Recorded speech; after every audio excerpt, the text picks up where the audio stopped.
만남은 참 신비한 사건입니다. 몇 년 전에만 해도 지금 여기 교회에 다니시는 대부분의 성도님들은 저와 모르는 사이였습니다. 혹시 몇 년 전에 저를 개인적으로 아시는 분 이 자리에 계십니까? 그렇지 않지요. 우리가 몇 년 전만 해도 저와 다 모르는 사이였습니다. 저뿐만 아니라 아마 성도님들께서도 몇 년 전에 저를 은혜교회에서 만나게 될 것이라 생각했던 분들은 아마 안 계실 것입니다. 그런데 어느 순간 서로 만나 인간관계를 맺고 서로 교제하며 지내고 있는 것이 좀 신기하지 않습니까? 이 세상에 수십억 명의 사람들이 살고 있는데 그 중에 한국에 뿌리를 두고 한국어를 사용하는 사람으로 아이오와에 와서 은혜교회에서 서로 만날 수 있는 확률이 얼마나 될까 생각하면 우리의 만남은 신비로밖에는 설명할 수 없을 것입니다. 또한 만남은 영향력입니다. 그 어려운 확률을 뚫고 만나게 되었는데 우리는 그 만남을 통해 서로에게 큰 영향을 주고받으며 살아갑니다. 그래서 우리는 만남을 통해 서로 닮아가기도 하고 그리고 어느 때는 서로 뜻이 맞아 의로운 일에 목숨을 함께 걸고 도전하기도 합니다. 그러나 간혹 어느 경우에는 부정적인 영향력으로 인해 함께 잘못된 길을 선택해 인생을 망치는 그러한 경우도 있습니다. 그래서 좋은 영향력을 함께 주고받는 만남은 축복입니다만 잘못된 영향력을 함께 주고받는 만남은 비극입니다. 이렇듯 만남은 신비이기에 우리는 만남을 어쩌다 상대방과 마주친 우연의 사건 정도로만 취급해서는 안 됩니다. 만남 안에 담겨져 있는 하나님의 영적인 섭리와 아주 고귀한 가치를 발견하고 그 만남을 하나님께서 주신 기적의 사건으로 우리는 받아들여야 됩니다. 그리고 만남은 영향력이기에 서로 사랑으로 섬기면서 하나님의 뜻을 함께 이루어 가기 위해 노력함으로 성숙된 관계, 축복의 관계를 만들어 나아가야 됩니다. 과연 우리의 만남은 신비이며 영향력입니까? 여러분, 우리의 만남이 정말 어떻게 이렇게 신비스러울 수가 있을까? 우리의 만남을 통해서 여러분 서로 영향력을 주고받으며 살아가고 계십니까? 만남이라는 주제로 함께 말씀을 나눌 때에 빼놓을 수 없는 성경이 있습니다. 그것이 바로 요한복음입니다. 우리는 요한복음을 읽을 때 꼭 기억해야 할 것이 있습니다. 그것은 요한복음에 기록된 모든 사건은 사도 요한이 특별한 의도를 가지고 선별한 내용들이라는 것입니다. 다른 복음서들 마태복음, 마가복음, 누가복음에 비해 요한복음은 20년 후, 30년 후에 쓰여졌습니다. 그러기에 요한은 다른 복음서를 통해 이미 잘 알려진 예수님의 사건을 다시 한번 반복해 기록하기보다는 특별한 목적을 가지고 특정한 사건들을 선별해 기록함으로써 새로운 의미의, 새로운 가치의 복음서를 남기고자 했던 것입니다. 요한복음 20장 30절로 31절에 보면 요한이 요한복음을 쓴 목적을 우리에게 말해주고 있습니다. 예수께서 제자들 앞에서 이 책에 기록되지 아니한 다른 표적도 많이 행하셨으나 오직 이것을 기록함은 너희로 예수께 하나님의 아들 그리스도이심을 믿게 하려 함이요 또 너희로 믿고 그 이름을 힘입어 생명을 얻게 하려 함이라 라고 말씀하고 계십니다. 그러한 목적으로 인해 요한은 예수님께서 수만 가지 아주 놀라운 기적을 행하셨지만 그 중에 단 7가지의 기적만 소개하고 있습니다. 그리고 예수님께서 공생의 기간 중에 얼마나 많은 사람들을 만나셨습니까? 그런데 수많은 사람들을 만나셨지만 그 중에 특별한 만남만을 요한복음은 지금 소개하고 있는 것입니다. 물론 요한복음에는 다른 복음서와 마찬가지로 세례 요한을 만나는 내용도 나옵니다. 예수님의 제자들을 만나는 내용도 나옵니다. 수많은 병자와 귀신 들린 자들을 만나 그들을 치유하는 내용도 나옵니다.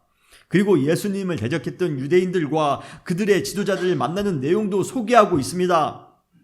그러나 요한복음 안에는 다른 복음서에서는 잘 소개되지 않은 7번의 특별한 개인적인 만남을 소개하고 있습니다. 여러분들에게 잠깐 소개를 드리면 3장에 보면 니고데모와의 만남이 나옵니다. 4장에 보면 사마리아 여인과의 만남이 나옵니다. 4장 후반에 보면 왕의 신하와의 만남이 나옵니다. 5장에 보면 38년 된 병자와의 만남이 나옵니다. 8장에 보면 음행 중에 잡힌 가늠한 여인과의 만남이 나옵니다. 9장에 보면 날 때부터 맹인된 자와의 만남이 나옵니다. 11장과 12장에 보면 마르다와 마리아와 나사로 이 가족들과의 만남이 나옵니다. 사실 이 7가지 부류의 사람들은 우리의 인간적인 관점으로 볼 때 사회적인 지위나 사회적인 그러한 신분, 삶의 수준이나 학업 정도 그러한 것으로 보면 서로 일치하는 공통점이 하나도 없어 보입니다. 다 수준도 달라 보여요. 다 사는 정도도 다릅니다. 지위나 신분도 다 다릅니다. 그러나 예수님께서 그들을 개인적으로 일일이 만나셨다는 점에서 우리가 생각할 수 있는 그들 모두의 공통점이 있습니다. 그것은 바로 그들 모두 삶의 문제를 가지고 살고 있으며 그로 인해 갈급한 자들이었다는 것입니다. 다시 말씀드려 영적으로 그들 모두 다 문제를 가지고 있습니다. 그리고 그 문제를 긴급하게 해결할 필요가 그들에게는 있었다는 것입니다. 여러분, 요한복음에서 강조하고 있는 것 중에 하나가 예수님의 신성입니다. 예수님의 신적 능력입니다. Divine Nature.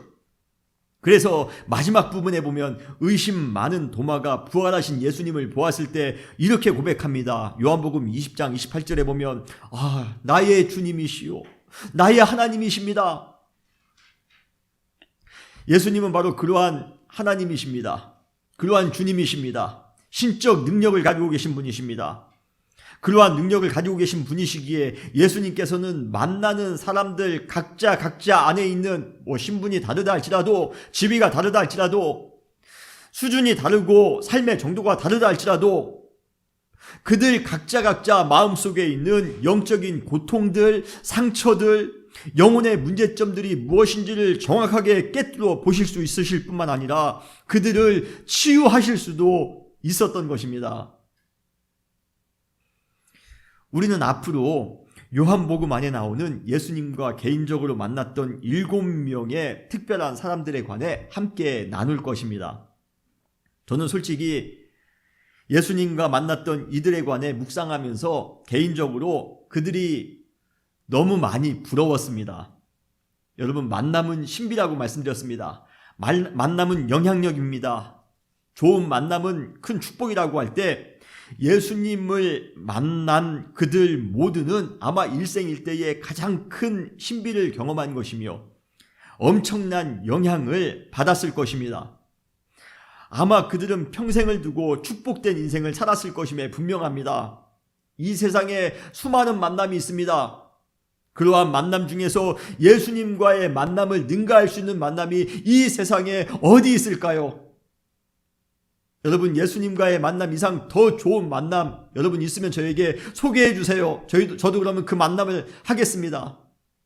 그러나 이 세상에 수많은 만남이 있지만 정치인들, 돈 있는 사람들, 많이 알고 있는 사람들, 수많은 사람들 많이 있지만 그래도 예수님과의 만남을 능가할 수 있는 만남은 이 세상에 하나도 없습니다. 그러나 우리가 꼭 기억해야 할 것은 예수님께서 그들 7명을 만나신 이유는 단순히 그들과만 개인적으로 특별한 추억을 쌓기 위해서 그들만 사랑하셨기 때문에 예수님께서 그들 7명을 만나신 것이 아니라 그들과의 만남을 통해 현대를 살아가고 있는 우리에게도 주시고자 하시는 영적 메시지가 있기 때문에 그렇습니다. 즉 1차적으로 예수님께서 공생의 기간 중에 그들 7그룹을 만나셨지만 사실 시대와 장소를 초월해 요한복음을 읽고 있는 지금 우리와도 영적으로 만나고 계심을 여러분 믿으시길 바랍니다. 그래서 우리의 영적인 고민과 상처, 우리 안에 있는 수많은 문제들, 그 문제들을 요한복음에 있는 그들에게 해결해 주셨던 그 방식 그대로 우리에게도 해결해 주실 것이라는 것을 믿으시기를 주님의 이름으로 축원합니다. 우리는 앞으로 여러 주에 걸쳐서 요한복음에서의 예수님의 만남에 대해서 함께 나누려고 합니다. 그렇지만 매주 하는 것은 아니고요. 처음에 이제 한 사람 소개하고 그 다음에 다른 설교를 또 말씀드리고 그 다음에 9월달 이후에 또 한 분 소개하고 그리고 11월달 이후에 한 분 소개하고 이러한 식으로 해서 우리가 한 분 한 분씩을 한 분의 만남을 소개하려고 합니다. 그렇다면 예수님께서 요한복음에서 만났던 사람 중에 처음 소개할 사람은 누구입니까? 바로 오늘 본문 요한복음 3장에 나오는 니고데모입니다. 예수님께서는 요한복음 3장에서 니고데모와 만나셨습니다. 여러분, 요한복음 3장은 정말 귀한 장입니다. 우리가 잘 알고 있는 요한복음 3장 16절이 바로 여기에 나오죠. 바로 니고데모와의 만남 가운데 요한복음 3장 16절이 소개되어지고 있는 것입니다. 오늘 본문 요한복음 3장 1절에 보면 니고데모를 요한은 이렇게 소개하고 있습니다. 그런데 바리새인 중에 니고데모라 하는 사람이 있으니 유대인의 지도자라고 말씀하고 계십니다. 니고데모라는 그러한 이름의 뜻은 백성의 승리자라는 그러한 뜻을 가지고 있습니다. 이름 자체에서 풍기는 것처럼 그는 예수님께서 공생애에 사역을 하시는 시기에 나름대로 승승장구하면서 자신 있는 삶을 살았던 사람이었습니다. 그는 철저한 율법 중심의 삶을 살았던 바리새인입니다. 그는 율법에 대한 많은 자부심을 가지고 있었습니다. 그리고 율법에 대해 모든 세미한 것까지도 다 잘 알고 있었던 박사였습니다. 그래서 예수님도 니고데모를 향하여 요한복음 3장 10절에 보면 이스라엘의 선생이라고 부르고 있는 것입니다. 이렇게 니고데모는 학식이 있는 사람입니다. 종교적으로도 열심히 있는 사람이었습니다. 그러나 그뿐 아니라 사회적으로도 그는 높은 지위를 가지고 있었던 권력가이기도 합니다. 오늘 본문 1절에 보면 니고데모를 유대인의 지도자라고 표현하고 있습니다. 옛날 성경에는 유대인의 관원이라고 표현하고 있는데 관원이라는 표현으로는 그 위치를, 그 지위를 잘 담아낼 수 없기 때문에 개정개혁에서는 유대인의 지도자라는 그러한 표현을 사용하고 있는 것입니다. 이것은 그 당시 유대의 최고의 의결기관이며 또 재판소였던 사내들인 공회의 한 멤버였다는 것을 우리에게 알려주고 있습니다. 이 사내들인 공회의 멤버는요, 지금으로 하면 대법관과 국회의원을 합쳐놓은 것과 같은 그러한 큰 권력을 가지고 있었던 사람입니다. 이렇게 사회적으로나 종교적으로 높은 위치, 영향력 있는 자리에 있었던 니고데모, 사실 세상적인 관점에서 모든 것을 다 소유하고 있었던, 그래서 모든 사람들로부터 부러움의 대상이 되었던 사람이 바로 이 니고데모입니다. 어쩌면 그러한 니고데모에게 세상적인 도움을 받기 위해 그의 주변에는 수많은 사람들로 넘쳐났을지 모릅니다. 그런데 그러한 니고데모에게 예수님께서도 뭔가 좀 얻을 게 있으신가 해서 예수님이 그에게 먼저 찾아갔습니까? 아닙니다. 오늘 본문에 보면 그 반대로 그 당시 아무런 세상적인 권력이나 지위를 가지고 있지 않았던 갈릴리 촌사람인 예수님에게 이 잘 나가던 니고데모가 먼저 찾아온 것입니다. 오늘 요한복음 3장 2절에 보면 그가 밤에 예수께 와서 이르되라고 말씀하고 있습니다. 니고데모가 지금 밤에 예수님께 찾아왔다는 것이에요. 밤에 예수님을 찾아왔다라는 것은 그 당시 많은 유대인들로부터 논쟁과 시샘의 대상이었던 예수님을 만남으로 불필요한 오해를 받는 것을 피하기 위해서였을 것입니다.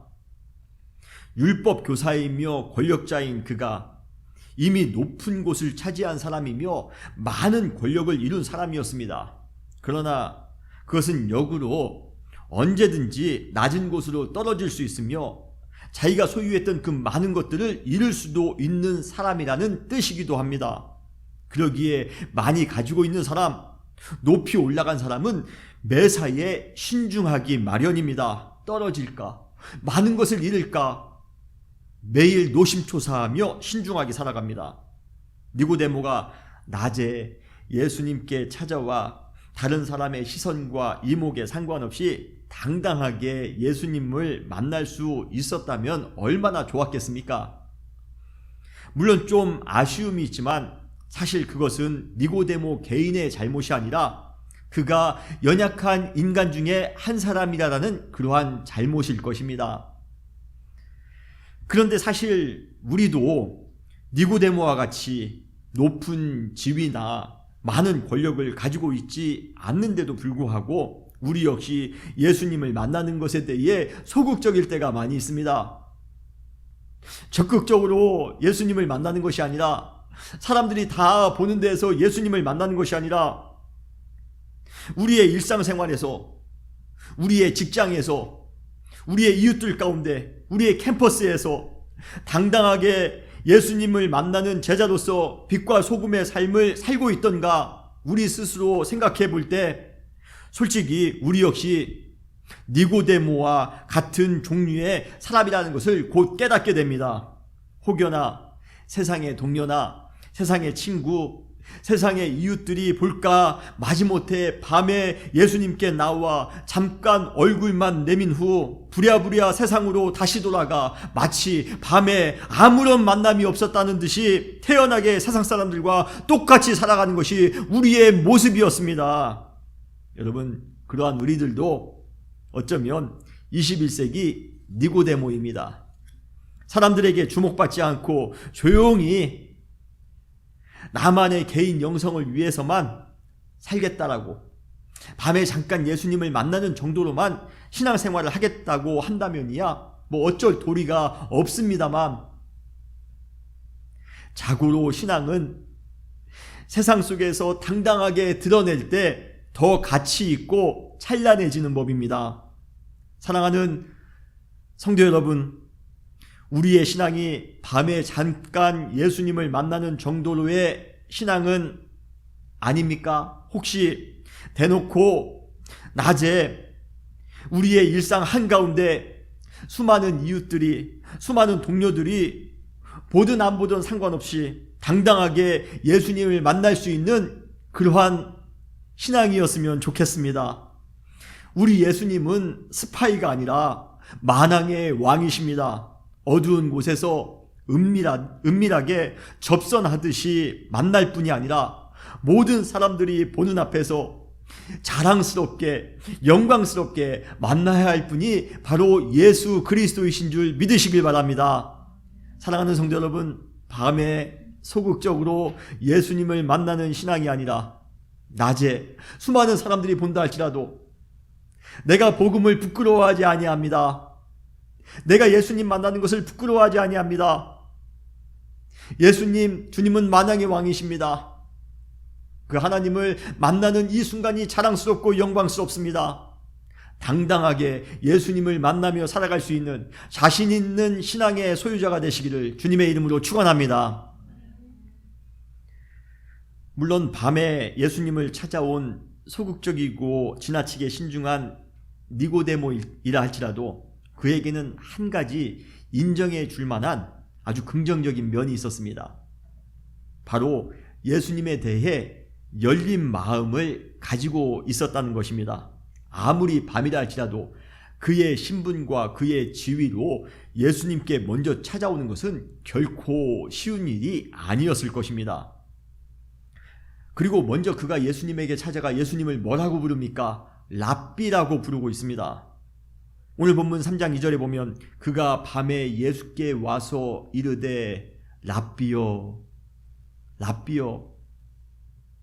여러분, 랍비라는 그러한 명칭은 그 당시 최고의 존칭어였습니다.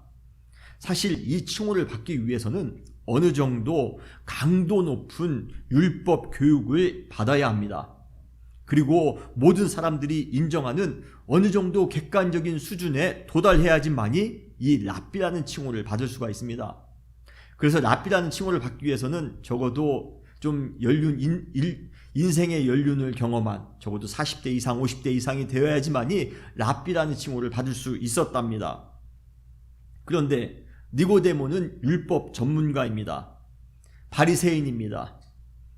그런데 그가 그러한 율법 정규 교육도 받지 않고, 그리고 상대적으로 예수님 나이가 30대 초반입니다. 그러한 젊은 예수님을 향해 랍비라고 불렀다는 것은 그가 예수님에 대해 상당히 열린 마음을 가지고 있었다는 것을 증명하는 것입니다. 여러분, 그거 쉽게 되지 않아요. 특히 대한민국처럼 이러한 우리 사회 구조에서는 그 교육을 잘 받지 못한 사람에게, 그리고 어린 사람에게 존칭하는 것이 참 쉽지가 않습니다. 2000년 전에 유대도 마찬가지였습니다. 그런데도 이 니고데모가 예수님께 찾아가 랍비라고 칭하고 있습니다. 열린 마음을 가지고 있는 것이에요. 여러분, 우리 시대의 가장 큰 영적 도전은 무엇입니까? 예수님에 대한 열린 마음이 점점 사라지고 있다는 것입니다. 예수님에 관한 그러한 관심이 점점 사그라지고 있습니다. 아마 그 이유는 세상의 것에 대한 관심이 우리의 마음에 줄을 이루고 있기 때문은 아닌가 싶습니다. 이제 우리의 관심은 그냥 먹고 그냥 사는 것이 아닙니다. 더 잘 먹는 것, 더 잘 사는 것이 우리의 관심이 되었습니다. 거기에 지금 우리가 사는 세상이 얼마나 풍요로워졌습니까? 더 잘 먹고 사는 것, 더 잘 사는 것, 이러한 것에 대한 기준이 사실상 이제는 무한대가 되었습니다. 도대체 어느 정도 살아야 잘 사는 겁니까? 어느 정도 먹어야 더 잘 먹는 것입니까? 이제는 무한대입니다. 먹어도 더 잘 먹음에 대한 만족함이 없습니다. 더 잘 살고 더 잘 살아도 더 잘 산다는 그러한 느낌이 아직까지도 채워지지가 않습니다.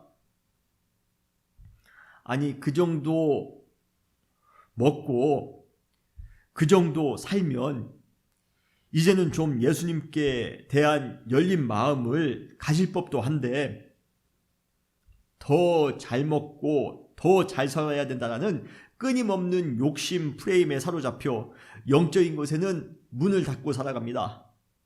예수님에 대해 관심이 없습니다. 예수님께 대해 열린 마음이 없습니다. 더 먹고 더 잘 사는 것에 대해서는 얼마나 관심이 많은지 모릅니다. 그러한 것을 위해서는 얼마나 마음을 잘 오픈하는지 모릅니다. 그런데 예수님을 향해서는 우리의 마음을 오픈하지 않습니다. 여러분, 인생의 가장 큰 지혜는 세상의 것을 이루기 위해 폭주하는 우리의 욕심에 브레이크를 밟는 것입니다. 그리고 겸손한 마음으로 예수님을 향해 우리의 마음의 문을 여는 것입니다. 그런데 니고데모가 바로 그러한 은혜가 있었던 것이에요. 자신의 질주하는 그러한 세상적인 본능을 제어하고 영적인 것에 관심을 갖기 위해 예수님께 열린 마음을 가지고 겸손하게 찾아온 것입니다. 세상적으로 저 사람은 아무것도 가지고 있지 않은 사람이고 나보다도 변변치 못한 것 같은 사람이지만 그래도 예수님에게는 뭔가 특별한 것이 있는 것 같아. 내가 저분에게 나아가야지. 내가 아무리 바리새인이라 할지라도, 내가 아무리 유대인의 지도자라 할지라도 그래도 나는 예수님께 나아가 예수님으로부터 무언가를 배워야지. 여러분, 니고데모에게 그러한 열린 마음이 있었던 것입니다. 사랑하는 은혜교회 성도 여러분, 지금 우리는 예수님에 대한 관심이 현저하게 줄어든 그러한 시대를 살아가고 있습니다. 세상의 것에는 참 너무나도 많은 관심을 유발하며 살아갑니다. 그럼에도 불구하고 우리의 마음도 예수님을 향하여 열린 마음을 가지시고 예수님을 겸손히 따르시는 우리 모두가 되시기를 주님의 이름으로 축원합니다. 요한복음 3장 2절에 보면 니고데모가 예수님을 어떻게 이해하고 있는지를 보여주고 있습니다. 그는 예수님을 만나자마자 이렇게 고백하고 있습니다. 3장 2절에 그가 밤에 예수께 와서 이르되 랍비여 우리가 당신은 하나님께로부터 오신 선생인 줄 아나이다. 사실 율법 교사이면서 바리새인이었던 니고데모가 예수님을 랍비라라고 불렀던 것보다 더 충격적인 것, 더 놀라운 것이 있다면 예수님을 하나님께로부터 오신 선생으로 알고 고백했다는 것입니다. 예수님은 당신은 하나님으로부터 온 선생입니다. 그런데 문제는 그 다음입니다. 니고데모가 예수님을 하나님께로부터 오신 선생으로 알았던 그 근거가 무엇이냐는 것입니다. 그는 요한복음 3장 2절에 이렇게 말하고 있습니다. 랍비여 우리가 당신은 하나님께로부터 오신 선생인 줄 아나이다. 하나님이 함께 하시지 아니하시면 당신이 행하시는 이 표적을 아무도 할 수 없음이니이다. 이 구절을 통해 우리는 니고데모가 예수님을 하나님으로부터 오신 선생으로 알았던 그 근거가 바로 예수님께서 행하시는 표적 때문이라는 사실을 알 수 있습니다. 여기에 나오는 표적은 무엇입니까? 바로 하나님만이 행하실 수 있는 신비한 이적, 신비한 기적을 의미합니다. 한마디로 니고데모는 예수님께서 하나님으로부터 오신 선생님을 알았는데 그 이유가 예수님이 행하시는 그 엄청난 기적들, 병자를 고치십니다. 귀신 들린 자를 내어 쫓으십니다. 그러한 기적을 보고 예수님 하나님으로부터 오신 선생인 줄 알았다라는 것입니다. 요한복음에 보면 요한복음에 소개된 예수님의 첫 번째 이적, 첫 번째 표적은 바로 2장에 나옵니다. 그 표적이 무엇이죠? 바로 혼인집에서 물이 포도주로 변화되는 그러한 사건입니다. 물이 순식간에 포도주로 변했으니 그 얼마나 놀라운 일입니까? 요한복음 2장 11절에 보면 요한이 그때의 기적을 진술한 이후에 이렇게 결론지어 말하고 있습니다. 요한복음 2장 11절에 보면 예수께서 이 첫 표적을 갈릴리 가나에서 행하여 그의 영광을 나타내심에 제자들이 그를 믿으니라 라고 말씀하고 있습니다. 여러분, 제자들 뿐이겠습니까? 만약에 우리도 그 현장에 있었다면 예수님의 놀라운 능력을 보고 그 표적을 보고 열광하면서 그분을 믿었을 것입니다. 우리 기적 좋아하지 않습니까? 우리 그러한 하나님의 놀라운 능력 좋아하지 않습니까? 우리의 삶 가운데 그러한 기적들이 매일같이 일어나면 얼마나 좋겠습니까? 이스라엘 사람들은 예수님께서 이 땅 가운데 오시기 훨씬 이전부터 메시아의 존재를 강하게 열망하며 살았습니다. 그런데 그들에게 있어 메시아는 자기 민족의 고통스러운 현실을 해결해 줄 아주 강력한 메시아, 그러한 메시아를 기대하며 살았던 것이에요. 수백 년 동안 강대국의 압박에 민족적인 희생을 많이 경험하며 살았어야만 했던 이스라엘은 과거 출애굽 당시 때처럼 메시아가 오셔서 자기의 민족을 고통스럽게 하는 강대국을 물리치시고 그들을 구원해 주실 것이라 기대했던 것입니다. 그래서 이스라엘 백성들은 메시아가 오실 때 자기들을 구원하실 수 있는 놀라운 표적, 홍해를 가르는 것과 같은 그러한 놀라운 표적을 행할 것이라 믿었습니다. 메시아는 표적을 행하는 사람입니다. 그래서 요한복음 2장 18절에 보면 유대인들이 예수님께 이렇게 질문하는 것을 들을 수가 있습니다. 이에 유대인들이 대답하여 예수께 말하기를 내가 이런 일을 행하니 무슨 표적을 우리에게 보이겠느냐? 한마디로 이 구절은 예수님, 당신이 메시아라면 메시아임을 증명할 수 있는 놀라운 표적을 우리에게 행해보라는 것입니다. 그러면 우리가 믿겠다는 것이에요. 출애굽 때 있었던 그러한 놀라운 표적들, 선지자들이 행했던 그러한 놀라운 기적들을 행하면 당신이 메시아인 줄 믿겠다라는 것입니다. 그러나 여러분, 여기서부터 중요합니다. 예수님은 인간이 표적을 보거나 경험했다고 해서 메시아를 믿는 것은 아니라는 것을 아셨던 것입니다. 요한복음 2장 23절로 24절에 보면 6월절에 예수께서 예루살렘에 계시니 많은 사람이 그의 행하시는 표적을 보고 그의 이름을 믿었으나, 예수님이 기적을 행하니 수많은 사람들이 그 기적을 보면서 예수님을 믿었다는 것이죠. 그러나 예수는 그의 몸을 그들에게 의탁하지 아니하셨으니 이는 친히 모든 사람을 아심이라 라고 말씀하고 있습니다. 많은 사람들이 예수님의 기적을 보고 예수님을 환호하며 믿는 것처럼 보이지만 예수님은 그들의 믿음을 의탁하지 아니하셨다랍니다. 여기에 나오는 의탁하다라는 그러한 단어는 신뢰하다라는 그러한 뜻입니다. 예수님께서는 그들의 믿음을 신뢰하지 않으셨다는 것이에요. 그 이유는 무엇입니까? 기적을 경험하고 큰 능력을 체험했다고 해서 인간의 마음속에 진정한 믿음이 생기는 것이 아니라는 것을 예수님께서는 친히 아셨기 때문입니다.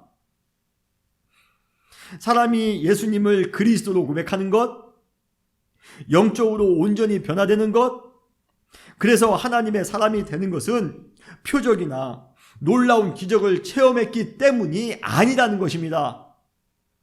우리가 암병이 나았다고 해서, 우리가 사업이 잘 됐다고 해서, 우리의 기적 같은 일들이 생겼다고 해서, 그래서 우리가 예수님을 주님으로 고백하는 것이 아니라는 것이에요. 영적으로 우리의 속사람이 변화되는 것이 아니라는 것입니다. 사랑하는 성도 여러분, 우리가 예수님을 믿었던 이유는 무엇입니까? 무슨 큰 기적을 경험했기 때문에 여러분 예수님을 믿으셨습니까? 우리가 예수님을 믿고 기대하는 것, 지금 기대하는 것은 무엇입니까? 여러분의 삶 가운데 어떠한 기적이 일어나기를 기대하고 계십니까? 사실 인간은 기적이나 능력같이 눈에 보이는 현상에 매료되는 그러한 존재입니다. 매료되기가 참 쉽습니다. 가끔 아무리 예수 그리스도를 전해도 믿지 않는 사람들이 있을 때, 우리 복음을 전하다 보면 그런 사람들이 있지 않습니까? 아무리 복음을 전해도 그 마음이 변화되지가 않습니다. 그러한 사람을 만날 때마다 저는 주님께서 그들의 눈에 지금 당장 체험할 수 있는 좀 기적을 보여주셨으면 좋겠다. 그러면 그들이 예수님을 믿을 수 있을 것 같은데 그러한 마음이 솔직하게 조금 들 때도 있습니다. 사업이 기적적으로 잘 되면 예수님을 믿으시렵니까? 우리 몸에 안 좋은 질병이 기적같이 치유된다면 그때 예수님을 믿으시렵니까? 우리의 자녀의 문제가 기적같이 해결된다면 그때 예수님을 믿으시렵니까? 여러분, 기적을 보면 예수님을 믿으실 것 같아요? 그러나 인간은 기적을 경험했다고 해서 예수님을 진정으로 믿거나 우리가 영적으로 완전히 변화되는 것이 아니라는 것입니다. 간혹 어떤 분 중에는 기적 같은 일을 자신의 인생 가운데 경험하게 된다면 예수님을 믿겠다라고 말하는 사람도 있습니다. 그런데 장담하건대 그러한 사람은 그 예수님의 기적이 그의 삶 가운데 일어나지 않을 뿐만 아니라 설사 그에게 그러한 기적이 일어난다 할지라도 다른 더 큰 기적을 예수님에게 기대하지 예수님을 진정으로 믿지는 않을 것입니다. 여러분, 출애굽 당시에 이스라엘 백성들이 6월에 놀라운 기적을 경험했습니다. 홍해가 갈라지는 그러한 기적도 경험했습니다. 반석에서, 그 메마른 반석에서 물이 터져 나오는 그러한 기적도 경험했습니다. 구름 기둥과 불 기둥으로 인도하는 하나님의 능력, 하나님의 그 놀라운 표적도 경험했습니다. 그런데도 불구하고 그들은 하나님을 믿고 하나님을 순종했던 것이 아니라 매 순간 하나님을 원망합니다. 하나님께 불평합니다. 우리도 이해가 되지 않아요. 어떻게 저렇게 큰 기적을 체험했는데 하나님을 불평할 수 있는가? 하나님께 원망할 수 있는가? 우리는 그들을 보면서 어떻게 믿음이 저렇게 없을 수 있냐고 말할지 모르지만 사실 그것은 우리 모두의 솔직한 모습일 수도 있습니다. 아무리 엄청난 기적을 체험한다 할지라도 그것으로 우리가 영적으로 변화되는 것은 아닙니다. 예수 그리스도를 향한 믿음이 생기는 것도 아닙니다. 그렇다면 우리가 진정으로 예수님을 그리스도로 믿기 위해, 그래서 우리가 영적으로 온전하게 변화되기 위해 우리에게 필요한 것은 무엇입니까?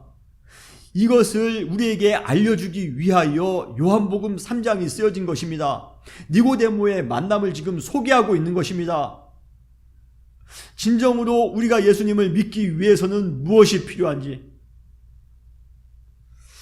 우리가 그래서 믿음의 사람으로 변화되기 위해서는 우리에게 무엇이 진정으로 필요한지,